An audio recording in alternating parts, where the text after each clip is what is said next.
SSP office में आत्मदाह का प्रयास, पति की प्रताड़ना से तंग विवाहिता ने लगाई गुहार। मुजफ्फरनगर थाना भोपाल क्षेत्र की एक विवाहिता घरेलू प्रताड़ना, अवैध हथियार से धमकी और दहेज की मांग से इतनी अधिक दुखी हो गई कि गुरुवार को उसने एसएसपी कार्यालय के सामने ही पेट्रोल छिड़क कर आत्मदाह का प्रयास कर डाला। मौके पर मौजूद पुलिसकर्मियों ने तुरंत हस्तक्षेप करते हुए महिला को किसी तरह रोक लिया, जिससे एक बड़ी घटना होने से बच गई।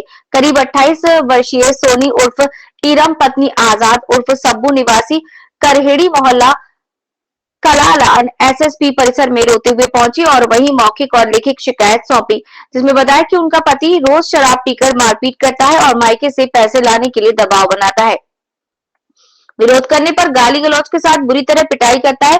विवाहिता ने कहा कि उसके भाई आदिल ने कई बार लाखों रुपए पति को दिए, लेकिन इसके बाद भी पति का व्यवहार और अधिक हिंसक होता चला गया।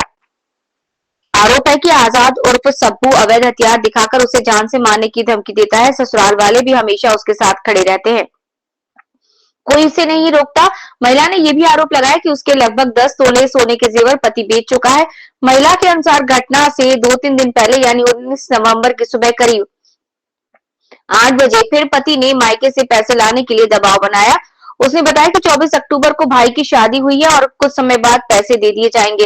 इस पर पति आग बबूला हो गया और गाली गलौज करते हुए अवैध हथियार से जान से मारने की कोशिश की। घबराकर वो किसी तरह भागकर सीधे एसएसपी ऑफिस पहुंची और आत्मदाह की कोशिश कर बैठी।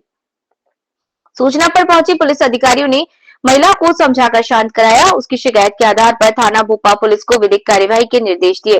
पुलिस ने महिला को सुरक्षा का भरोसा दिया और मेडिकल परीक्षण भी कराया है। अधिकारियों ने बताया कि मामला बेहद गंभीर है। महिला द्वारा लगाए गए आरोपों की जांच शुरू कर दी गई है और पति सहित ससुराल पक्ष के खिलाफ सख्त धाराओं में कार्रवाई की जाएगी।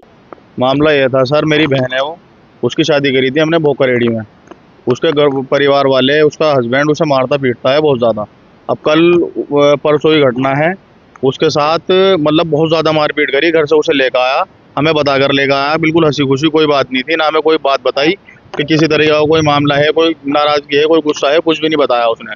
और घर पे ले जा करके उसे बहुत ज़्यादा मारा।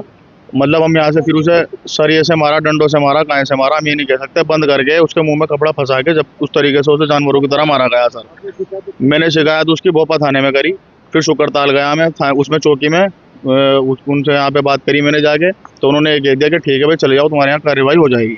मैं घर पर आ गया, उन्होंने मुझे आश्वासन दे दिया कि आप बिल्कुल बेफिक्र होकर चले जाओ। अब मैंने कल अब उसका पता करा, मैंने जी क्या रहा, मैंने फिर कल गया मैं उनके पास थाने में। मैंने कहा जी क्या कार्रवाई करी आपने इस हमारे मामले में, तो कह रहे हैं कि कोई बात नहीं, उठ जाएगा। मैंने जी सुनो सर मेरी बात, आप उन्होंने ये कहा है कि मतलब कार्रवाई हमने कर दी। अब मैं घर पहुंच गया, बिल्कुल बेफिक्र हो गया कि मेरी बहन को न्याय मिल जाएगा। अब उसके बाद मैं दोबारा, मेरे पास फ़ोन आता है कि उसकी जो है 151 में जमानत हो गई। अब सर मामला बैठ रहा है ये मारपीट का, इतनी बुरी तरीके से मार रखा है उसे मेरी बहन। मतलब यहाँ पे आके जब उसे कोई सुनवाई नहीं हो रही, कुछ नहीं हो रहा है, 151 क्या धारा होती है सर बताओ मुझे आप? उसमें उसे बाहर के बाहर जमानत कर दिया। मैं बता सर, मेरी बहन ने यहाँ पर आई मेरी बहन, मैं यहाँ पर था नहीं, मुझे घर वाले लेकर के आए उसे। उसने कहा कि मुझे वहाँ दरखास्त लगानी है कप्तान साहब के यहाँ पर वो आई, मुझे इनका फ़ोन आया कि यहाँ पे आके उसने पेट्रोल डाल लिया, अपने अंदर आग लगाने की कोशिश की।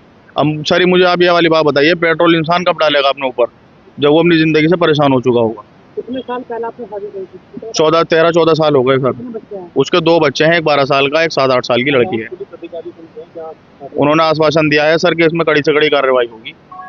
हमें उम्मीद है कि देखते हैं सर इसमें क्या होता है।